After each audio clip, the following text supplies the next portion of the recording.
Aiwa silks, Kasaragod, Kanhangad, Mangalore. അല്ലെങ്കിൽ തന്നെ നമ്മുടെ കൊച്ചു കേരളത്തിൽ ഹിന്ദിക്കാരായി നിറഞ്ഞു നിൽക്കുകയാണ്. കൊച്ചി കണ്ടവന് അച്ചി വേണ്ട എന്ന് പറഞ്ഞ പോലെ എറണാകുളത്ത് പോയി കഴിഞ്ഞാൽ ഹിന്ദി നാടുകളിലേക്ക് പോകേണ്ടി വരില്ല എന്നതാണ് പറയാനുള്ളത്. അതിനിടയിലാണ് പുതിയ ഹിന്ദിക്കാരുടെ പ്രവേശനം. പുതിയ ഹിന്ദിക്കാരെന്ന് പറയുമ്പോൾ മലയാളികളായ BJP നേതാക്കൾ എന്നർത്ഥം. അവരോട് ഒരു ചോദ്യം നമുക്ക് ഹിന്ദിയിൽ തന്നെ ചോദിക്കാം. हम मलयाली लोगों को हिंदी अच्छी तरीके से मालूम है. हम लोगों को संदेह है कि केरला के BJP नेताओं को हिंदी अच्छी तरीके से मालूम है या भी नहीं.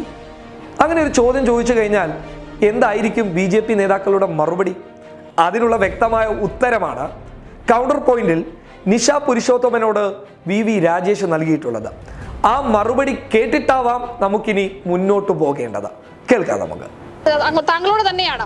താങ്കൾ ഇപ്പോൾ പറഞ്ഞ കാര്യമുണ്ടല്ലോ, ഞാൻ പറയുന്നത് താങ്കൾ ഇപ്പോൾ പറഞ്ഞ കാര്യം പ്രമോദിനോട് ഹിന്ദിയിൽ താങ്കൾ ഈ ചർച്ചയിൽ ഒന്ന് പറഞ്ഞിരുന്നെങ്കിൽ എന്ന് ഞാൻ ആഗ്രഹിക്കുകയാണ്. കാരണം താങ്കളും താങ്കളുടെ പാർട്ടിയും എത്രയോ കാലമായി ഹിന്ദി ഭാഷയുടെ പ്രൊമോഷന് വേണ്ടി നിലകൊള്ളുന്നവരാണ്.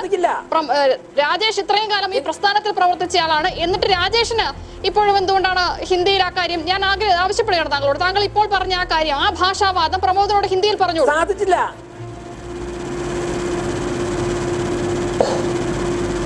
അല്ല, എനിക്ക് പരിമിതിയുണ്ട്.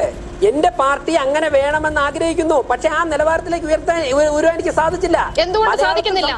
താങ്കൾ പ്രവർത്തിക്കുന്ന ഒരു പ്രസ്ഥാനത്തിൽ ഇത്രയും കാലമായി നിലകൊള്ളുന്ന ഒരു ആവശ്യം താങ്കൾക്ക് സാധിക്കാതെ പോകുന്നത് എന്തുകൊണ്ടാണ്?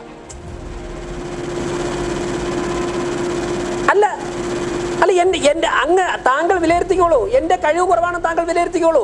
അങ്ങനെ ആയിരുന്നുവെങ്കിൽ ഞാൻ ആഗ്രഹിക്കുകയാണ്, ഞാൻ അങ്ങനെ ആവാൻ ശ്രമിക്കുകയാണ്. അവസാനിപ്പിക്കാൻ സാധിക്കില്ലല്ലോ. രസകരമായ ആ മറുപടി ഇതാണ്. VV രാജേഷിന് പോലും ഹിന്ദി നന്നായിട്ട് പറയാൻ അറിയുന്നില്ല.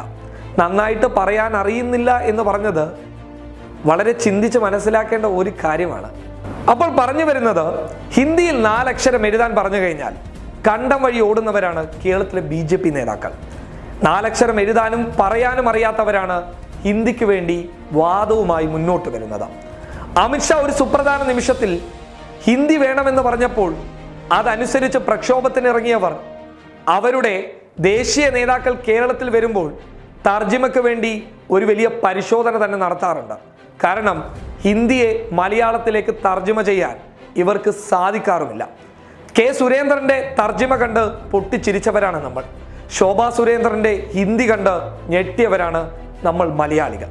ആ മലയാളികളോട് ഹിന്ദി പഠിപ്പിക്കാൻ വന്നു കഴിഞ്ഞാൽ ഹിന്ദിയിൽ ഒരു ചോദ്യം അങ്ങോട്ട് ചോദിച്ചാൽ ഒരു മറുപടിയും നിങ്ങൾക്ക് ഇങ്ങോട്ട് തരാൻ ഉണ്ടാവില്ല എന്ന കാര്യം ഓർത്തുകൊള്ളുക. മലയാളികൾക്ക് വ്യക്തമായി ഹിന്ദി പറയാൻ അറിയാം എന്ന് വിചാരിച്ച് മലയാളത്തെ അവഗണിച്ചുകൊണ്ട് നമുക്കൊരു ഹിന്ദിയും വേണ്ട. ഹിന്ദിയെ സ്നേഹിച്ചിട്ടുണ്ടോ എന്ന് ചോദിച്ചു കഴിഞ്ഞാൽ രാഷ്ട്രഭാഷ എന്ന രീതിയിൽ ഹിന്ദിയെ നെഞ്ചിലേറ്റിയവരാണ് നമ്മൾ. അതിൽ യാതൊരു സംശയവും BJPക്കാർക്ക് വേണ്ട. ഹിന്ദിയിൽ മാത്രമേ ഐക്യമുണ്ടാകൂ എന്ന് പറയുന്ന അമിത്ഷയുടെ വാദത്തിന് വ്യക്തമായ മറുപടി നൽകാൻ ഞങ്ങൾക്കറിയാമെന്നുള്ളതാണ് ചാനൽ ചർച്ചകളൊക്കെ വ്യക്തമായി കാണിച്ചിട്ടുള്ളത്.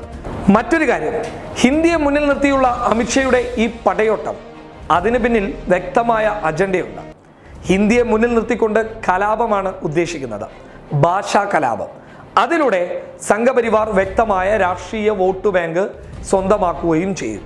നഷ്ടപ്പെട്ട ഹിന്ദി ഹൃദയഭൂമിയിലെ സീറ്റുകൾ തിരിച്ചു പിടിക്കാനും ഇതിലൂടെ സാധിക്കും. അത് മാത്രമല്ല, വ്യക്തമായ ഒരു ലക്ഷ്യമുണ്ട്.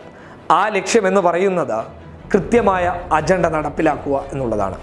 ഒരു ഭാഷ, ഒരു രാഷ്ട്രം, ഒരു ഭരണഘടന, ഒരു നിയമം എന്നുള്ള RSSന്റെ സാങ്കല്പിക ചിന്താഗതിയിലോട്ട് കൊണ്ടുപോകാനുള്ള നീക്കത്തിൻ്റെ ആദ്യ ഭാഗമാണ് ഹിന്ദി എന്ന ഭാഷാപ്രേമം. ഇന്നിതുവരെ ഹിന്ദിക്ക് വേണ്ടി ശബ്ദിക്കാത്ത സംഘികൾ പെട്ടെന്നൊരു സുപ്രധാന നിമിഷത്തിൽ എണീറ്റ് വരുമ്പോൾ തന്നെ നമുക്ക് മനസ്സിലാക്കാൻ പറ്റുന്ന കാര്യമേ അതുള്ളൂ. അത് നമ്മുടെ സൗത്ത് ഇന്ത്യയിലേക്ക് കൊണ്ടുവരേണ്ട എന്നേ ഞങ്ങൾക്ക് പറയാനുള്ളൂ. News desk public Kerala.